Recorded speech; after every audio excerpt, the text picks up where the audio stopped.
الرحیم۔ میرے انتہائی معزز و محتشم حاضرین و سامعین کرام، اللہ کا لاکھ لاکھ شکر ادا کرتے ہیں جس کے فضل و توفیق سے باجماعت نماز ادا کرنے کی سعادت حاصل ہوئی۔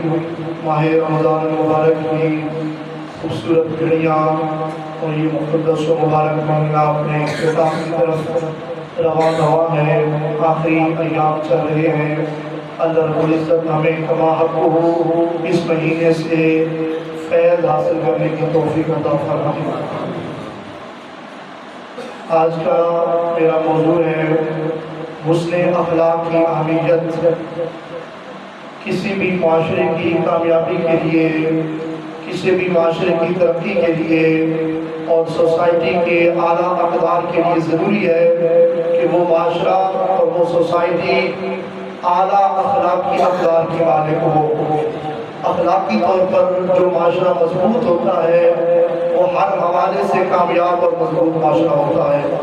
اور افسوس کی بات ہے کہ آج اپنے آپ کو مسلمان کہلانے والے، قرآن و سنت کا علم اٹھانے والے، قرآن و سنت کا دامن تھامنے والے مسلمان ہی آج اس چیز سے عاری ہو چکے ہیں۔ اخلاقی طور پر ہم مسلمان جس قدر کمزور ہو چکے ہیں تو یہ حالت ہماری ہو چکی ہے جس کو دیکھ کر یہودی اور عیسائی اور کافر لوگ بھی شرم محسوس کرتے ہیں۔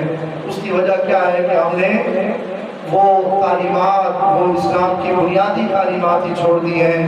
حضور السلام کی لائف ہمارے لیے، حضور السلام کی زندگی حیات طیبہ ہمارے لیے کیا ہے؟ اسوہ حسنہ ہے۔ قرآن پاک کے اندر اللہ رب العزت نے ارشاد فرمایا وَإِنَّكَ لَعَلَىٰ خُلُقٍ عَظِيمٍ۔ اے پیارے محبوب علیہ السلام، اللہ نے آپ کو اخلاق عظیم پر فائز فرما دیا، خلق عظیم پر آپ فائز ہو چکے ہیں۔ تو حضور السلام ہم مثالیں تو دنیا کو دیتے ہیں۔ دیکھیں اللہ کے پیارے نبی صلی اللہ علیہ وسلم نے اخلاق کے ساتھ دین پھیلایا، خلق آپ کا طلع امتیاز تھا، اخلاق حسنہ کے آپ مالک تھے، لیکن ہم صرف باتوں کے حد تک محدود ہوتے ہیں، عمل کا جذبہ نظر نہیں آتا۔ تو اگر عمل بھی ساتھ ساتھ شامل کر لیا جائے تو پھر معاشرہ بہت پروان چڑھ سکتا ہے، بہت اونچی حد تک جا سکتا ہے۔ حضرت ام المؤمنین امی عائشہ صدیقہ رضی اللہ تعالیٰ عنہ آپ سے صحابہ کرام نے پوچھا کہ اے امی جان، پیاری امی جان، ذرا بتائیں نا کہ میرے مصطفیٰ کریم صلی اللہ علیہ وسلم کے اخلاق کیسے تھے؟ تو آپ نے کیا جواب ارشاد فرمایا؟ قرآن نہیں پڑھا؟ فرمایا قرآن خلقہ القرآن۔ میرے مصطفیٰ کے اخلاق پوچھتے ہو؟ فرمایا قرآن کے ورد کھولتے جاؤ، جو جو چیز قرآن نے بیان فرمائی ہے وہی میرے مصطفیٰ کے اخلاق کریم۔ جو چیز قرآن کیا ہے؟ سرچشمہ ہدایت ہے۔ انسان اگر قرآن کا دامن تھام لے تو یہ انسان کو کامیابی کی راہ پر گامزن فرما دیتا ہے۔ میرے مصطفیٰ کریم صلی اللہ علیہ وسلم کے پیارے غلاموں، اخلاقی طور پر ہم نے مضبوط کرنا ہے خود کو، تعلیمات مصطفیٰ صلی اللہ علیہ وسلم کو حاصل کر کے۔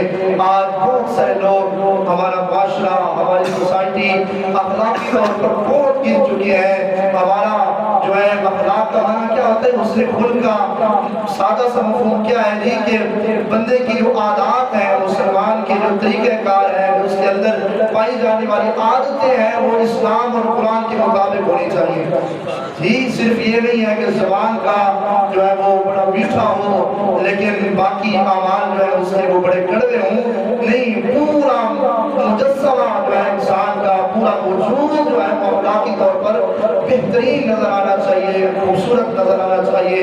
انسان کے بولنے کا انداز بھی اچھا ہو، عمل کے اندر بھی وہ پختہ ہو، اور اسی طرح اس کے اٹھنے بیٹھنے کا انداز، گفتگو کرنے کا انداز، کسی سے ملنے کا انداز، لوگ مثالیں بیان کریں، یار دیکھو تو صحیح یہ محمد عربی صلی اللہ علیہ وسلم کا غلام آتا ہے۔ زمانہ مثالیں دے تو پھر وہ بندہ کامیاب ہوتا ہے۔ پھر مصطفیٰ کریم صلی اللہ علیہ وسلم، اللہ اکبر کبیرہ، آج ہم نے کیا معیار بنا لیا ہے کامیابی کا؟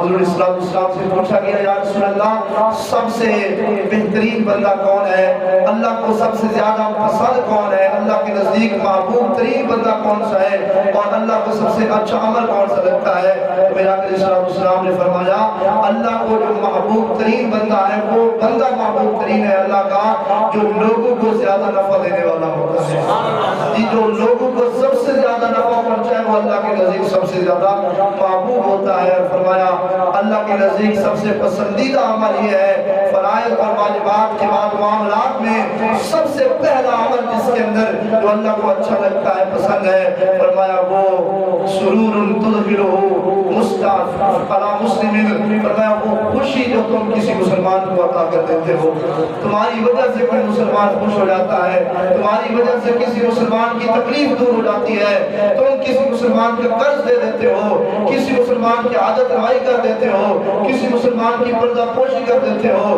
دوسرے مسلمانوں کو فائدہ پہنچاتے رہتے ہو، تمہاری ذات کی وجہ سے لوگ جو ہے وہ راہ راست پر رہتے ہیں، اچھائی کا حکم دیتے ہو، برائی سے روکتے رہتے ہو، اور تمہارا عمل تمہارا کردار لوگوں کے لیے نمونہ حیات بن جائے، فرمایا پھر سمجھ لو کہ اللہ کا تمہارا اور اللہ کو تمہارا یہ عمل سب سے زیادہ محبوب بھی ہے، سب سے زیادہ پسندیدہ ہے۔ کامیاب انسان بننا چاہتے ہو تو پھر لوگوں کو فائدہ پہنچاؤ، تمہاری ذات کی وجہ سے لوگوں کو تکلیف نہ پہنچے، تمہاری وجہ سے کسی کا دل نہ ٹوٹے، تمہاری وجہ سے کسی کا دل نہ دکھے، تم معاشرے کے اندر چلتے پھرتے ایک فرد نظر نہیں آنے چاہیے بلکہ تمہیں پورا افراد کا ایک مرکز نظر آنے چاہیے، اور تمہاری وجہ سے بہت سارے لوگوں کو فائدہ پہنچ رہا ہو تو پھر سمجھو سب سے زیادہ اللہ کے قریبی بھی تم ہو اور سب سے زیادہ اللہ کے پسندیدہ بھی تم ہی ہو۔ میرے کریم آقا صلی اللہ علیہ وسلم کی کتنی دل نشین حدیث پاک ہے اور صحیح مسلم کے اندر موجود ہے۔ حضرت سیدنا ابو ہریرہ رضی اللہ عنہ روایت فرماتے ہیں میرے کریم آقا صلی اللہ علیہ وسلم نے ارشاد فرمایا من نفس علی مسلم کربۃ من کرب الدنیا نفس اللہ کربۃ من کرب یوم القیامہ، فرمایا جو مسلمان کسی مسلمان کی دنیا کی تکلیف کو دور کر دیتا ہے، فرمایا اللہ رب العزت قیامت والے دن اس کی تکلیفوں کو دور فرماتا ہے۔ ومن یسر علی معسر، فرمایا جو کسی تنگ دست کے لیے آسانی پیدا کر دیتا ہے، یسر اللہ فی الدنیا والآخرہ، دنیا کے اندر جو تنگ دست کی تنگی کو دور کرے گا اللہ دنیا کے اندر بھی آخرت کے اندر بھی اس کے لیے آسانیاں پیدا فرما دے گا۔ اور میرے آقا اسلام کا اس حدیث کا اور بھی بہترین جملہ ومن ستر علی مسلم ستر اللہ یوم القیامہ فی الدنیا والآخرہ، فرمایا جو مسلمان کسی مسلمان کی پردہ پوشی کر لیتا ہے، جی اس کے عیب پہ پردہ ڈال دیتا ہے، فرمایا اللہ قیامت والے دن اللہ دنیا اور آخرت کے اندر اس کے عیبوں پہ بھی پردے ڈال دے گا۔ جی کسی مسلمان کی پردہ پوشی کرنا اس کے عیبوں کو ہم تو ڈھونڈ رہے ہوتے ہیں نا کہ کوئی عیب نظر تو آئے ہمیں اس کا ہم اچھال دیں اس کو دنیا کے اندر دنیا کے سامنے ذلیل و رسوا کر دیں، یہ مسلمان کی شان نہیں ہے۔ اسلام کی تعلیمات قرآن کی تعلیمات یہ ہے، میرے مصطفیٰ کریم صلی اللہ علیہ وسلم کی تعلیمات یہ ہے کہ مسلمانوں کی پردہ پوشی کرو گے تو اللہ پھر تمہاری آخرت کے اندر بھی پردہ پوشی فرما لے گا، اللہ دنیا کے اندر بھی تمہارے پردے رکھ لے گا۔ تو یہ تجربہ شدہ بات ہے کہ دنیا کے اندر دوسروں کے عیب چھپانے کی کوشش کرتا ہے، اللہ دنیا کے اندر بھی آخرت کے اندر اس کے عیب چھپا دیتا ہے۔ واللہ فی عون العبد ما کان العبد فی عون اخیہ، فرمایا اپنے جملے ہیں، فرمایا کہ اللہ بندے کی اس وقت تک مدد کرتا رہتا ہے جب بندہ اپنے مسلمان بھائی کی مدد میں لگا رہتا ہے۔ جی ہم چاہتے ہیں کہ اللہ کی طرف سے امداد آ جائے، آسان سا طریقہ میرے مصطفیٰ کریم صلی اللہ علیہ وسلم نے بتا دیا، اپنے مسلمان بھائی کی مدد کیا کرو، تم مسلمانوں کی مدد کرتے رہو گے رب ہوگی وہ تمہاری مدد فرماتا رہے گا۔ یہ ساری چیزیں قابل عمل ہیں، اگر آج کا انسان آج کا ہمارا معاشرہ جو ان پر عمل کر دے تو یقیناً ترقی بھی ہو سکتی ہے۔ چھوٹی چھوٹی باتوں کو ہم بڑھا چڑھا کے بیان کرتے ہیں، ایک دوسرے کو ہم ہیج سمجھتے ہوئے چھوٹا سمجھتے ہوئے ہماری جو ہے دوسرے کے لیے فکر جو ہے وہ بہت چھوٹی ہوتی ہے، یار یہ بندہ تو ایسے ہے، فلاں ایسے ہے. نہیں، بزرگوں کی تعلیمات یہ ہے، اسلام کی تعلیمات یہ ہے، اپنے آپ کو کم سمجھا جائے، آگے والے کو ہمیشہ اپنے سے بلند و بالا سمجھا جائے. یہ سوچ اگر آج کے مسلمان کی بن جائے تو میں کہتا ہوں یقیناً ہمارا معاشرہ بہت خوبصورت اور حسین معاشرہ بن جائے گا. اللہ رب العزت کی بارگاہ میں دعا ہے خالق رب العزت ہمیں معاشی طور پر، معاشرتی طور پر، اخلاقی طور پر ہر حوالے سے اللہ تعالیٰ ہمیں مضبوط اور مستحکم بننے کی توفیق عطا فرمائے. جی ماہ رمضان کی ابتدا میں تو ہماری مسجد کے اندر جی پاؤں بھرنے کی بھی جگہ نہیں ہوتی تھی. آج کے مسلمان کو کیا ہو گیا ہے، آخری دن تو اللہ کی رحمت لوٹنے کے اور زیادہ بہترین دن ہوتے ہیں. کیوں تعداد کم ہو جاتی ہے؟ یہ ایمان کی کمزوری ہے.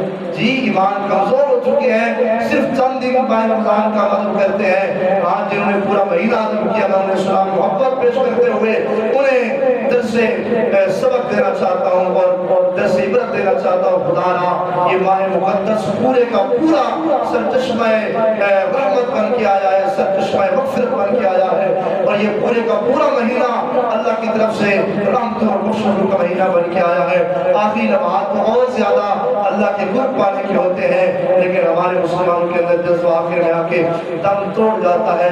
اس کی وجہ کیا ہے کہ ہمارے اندر عمل کا جذبہ نہیں ہے. ہم بات کرنا تو جانتے ہیں مگر عمل کرنا ہمارے اندر یہ چیز موجود نہیں ہے.